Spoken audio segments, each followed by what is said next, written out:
Hello there. I want to talk to you today about scale.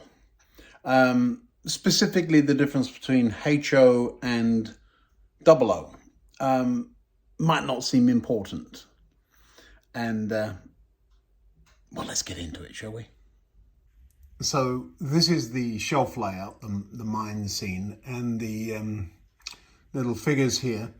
The orange guys are double O, and the guys wearing the white overalls are HO. They're a little bit shorter. They look just fine. People are different heights. Essentially, HO is 3.5 millimeters to the foot, and double O is 4 millimeters to the foot. There is a lot of mix and match between the two, of course.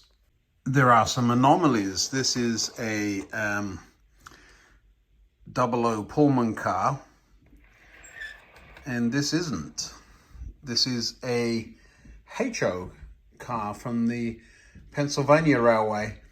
A quirk. The 001 feels more meaty. It's actually better made. But look, HO, it's longer. So unless you knew that it's representing a much bigger vehicle, the two don't look bad together. One is slightly higher than the other. But yeah, generally, so long as you don't mix and match too badly, you're going to get away with it.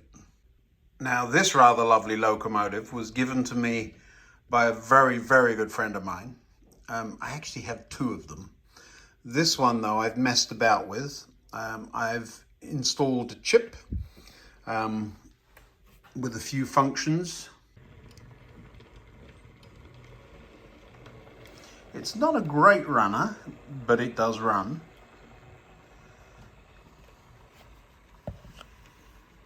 And I believe, yep, now do you see what just happened? Little bobble. And we've got a short circuit, so I've got to get in there and mess. Hold on. It was probably my fault. Just look how many wheels this thing's got. Obviously, he's looking for power from a pantograph. Quite nice pantographs it has actually on this thing. Functioning. The locomotives that are of this era over here are not particularly controllable. I've not really dug into them and figured out why.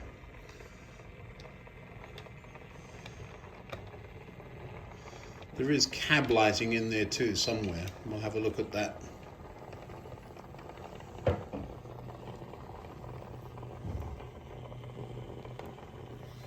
The flanges on this are enormous, so you might hear them grinding on the track a little bit. But I thought you'd like to see that. Doesn't look particularly in keeping with the Class 40 and the... Ooh, that's close, isn't it? Look at this. Woof. Well, you can see why I don't run this thing at any speed. Even though this is HO, the overall height, the gauging, was just too much for that station canopy, wasn't it? What a fun locomotive, though.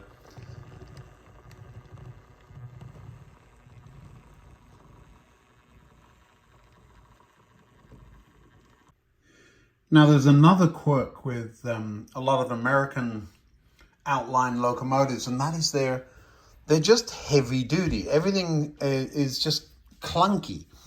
And this thing draws significantly more current than anything in double O that I own.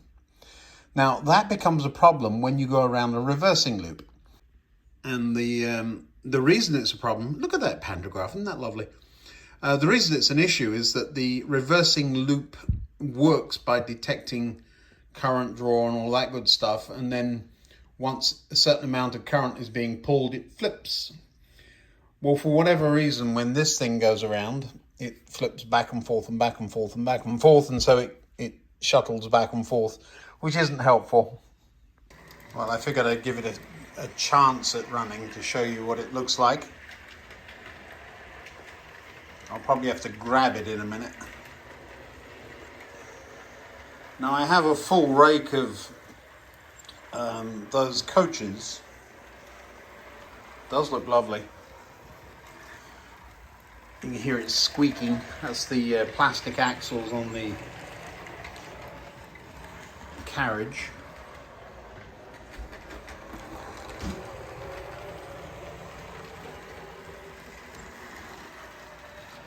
Trying to think of a reasonable, half plausible way you could actually run this thing. And it's struggling to get around a second radius curve there. For some reason the pantograph popped up and the carriage is derailed. Let me grab it. Yeah, the curves it's on now will be more than second and at very least third going around there.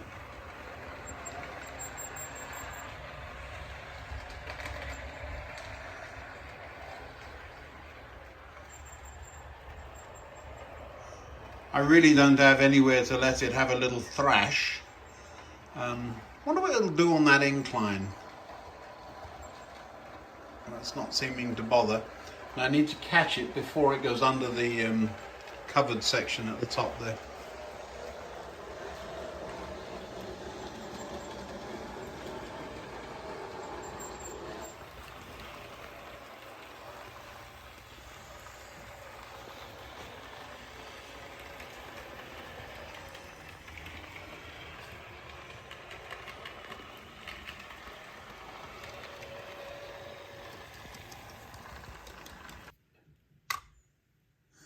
Yes, those are a problem. If I were actually going to run this thing, I'd have to glue those down. The latches that hold them down don't work all that well. Yeah, so then a lot of fun, but not practical. Now, just above that track is the campsite. Once we get everything covered up over there, this will be, it's cute. In my sock this Christmas was this. Ooh. And what have we got here? We've got Bigfoot. Now then, I'm going to drag it out and we'll have a look. Hold on 1 second while I open it. Now, obviously, this is a toy and it's just a little bit of fun. Bigfoot. The American version of the Yeti. There's a tent there. And a picnic bench there. Those look over scale, but it's Bigfoot. Let's pull that fire out. That might be interesting. And we'll put the fire down here for comparison.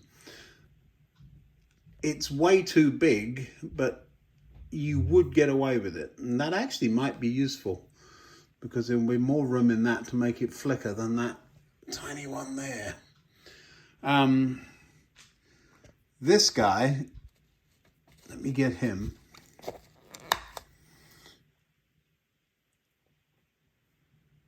Yes, he would work in O scale, wouldn't he? Let's put him over here next to the cricketers, and I'm trying to make a point here.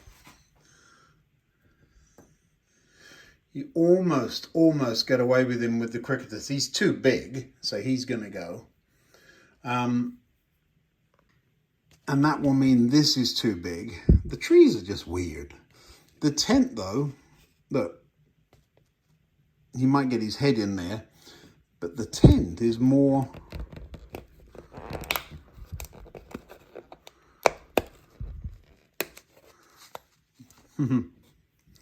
tent is more in keeping...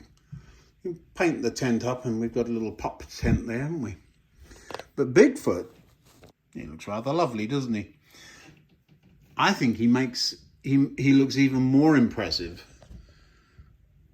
because he's so oversized. I think that's going to be fun. We'll put him on the layout somewhere. That'll be fun.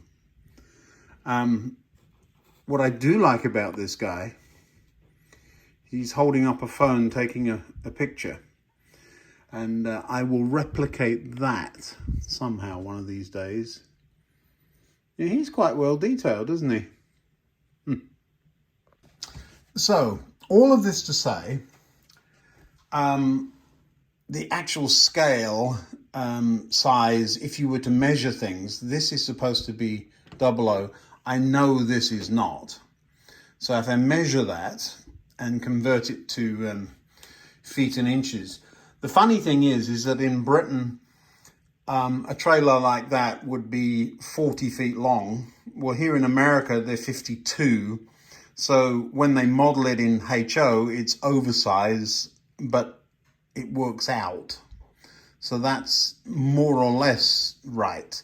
It's a little short, if anything. But yeah, so scale and mix and matching with HO and 00, usually you get away with it so long as you don't put them side by side. I know Metcalf, those card models in the background there, are branded as both. I'm sure one of these days I'll get all nitpicky and measure it. But yeah, mostly you just find either or both. You might remember I said that the pitch on a cricket pitch needs to be 10.5 inches long to be realistic. Well, that's nothing like that. So always compromise. And you might remember too the complete debacle we had with conductor rails, where if everything is right, so if Bachmann and Hornby have done their calculations right, and you do your calculations right with the conductor rails, then there should be pressure from that shoe onto this rail, which is not what you want in a model. So obviously you've got to compromise.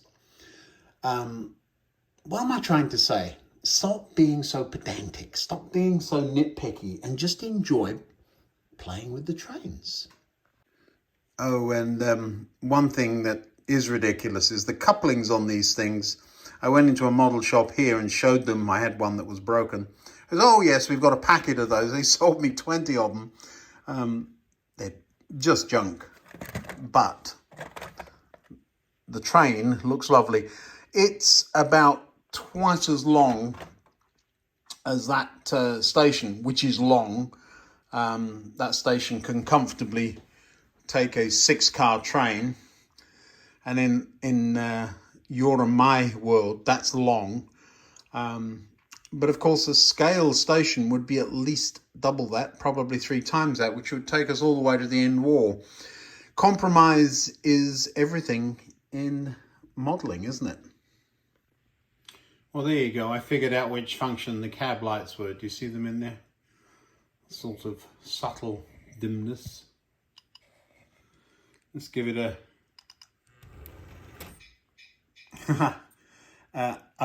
let's get off those points and then we'll give it a run.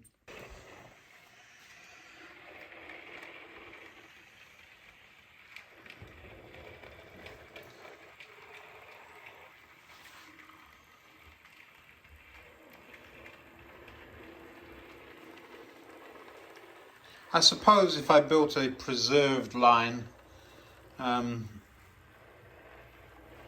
could find an excuse to run this locomotive back and forth. But do you hear it? There's something going on with one of those wheels.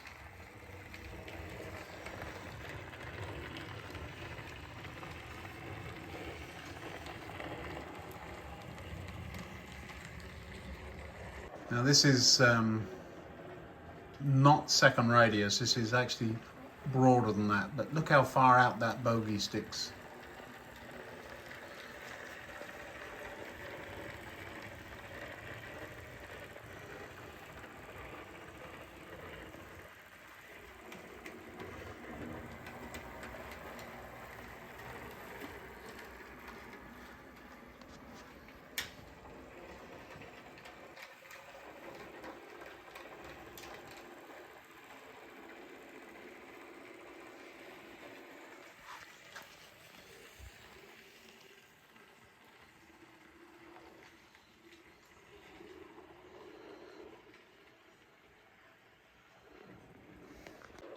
It runs remarkably well. It hasn't been out of the drawer for well over a year. So this is its first outing in that time.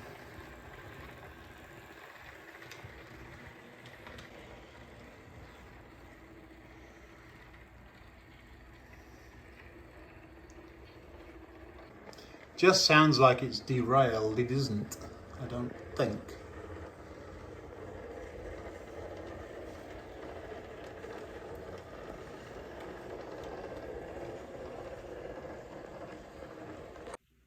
Oh, there's always someone who's going to ask. So here's the underside.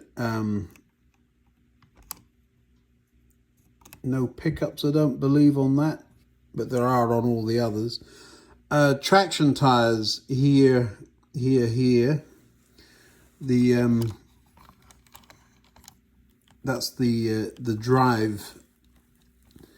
So this is, what an interesting wheel arrangement. It's obviously repeated front and back, but you have a bogie, and the wheels on the drive slew. They don't on that one, but they've got a bit of a wiggle within the bogie, and then there's a bogie on the front of the bogie. So I think that's probably better shown here. So the curve it should be able to handle is quite substantial, except that these has quite enormous flanges on 3 consecutive axles. So that's what stops it. Well, that one does slew as well. Look at this. What an interesting wheel arrangement. Well, that's it for today. I thought you'd like to see this, and perhaps more than me rambling on about the difference between HO and 00. It isn't always what it seems, is it? Thanks for watching. See you next time.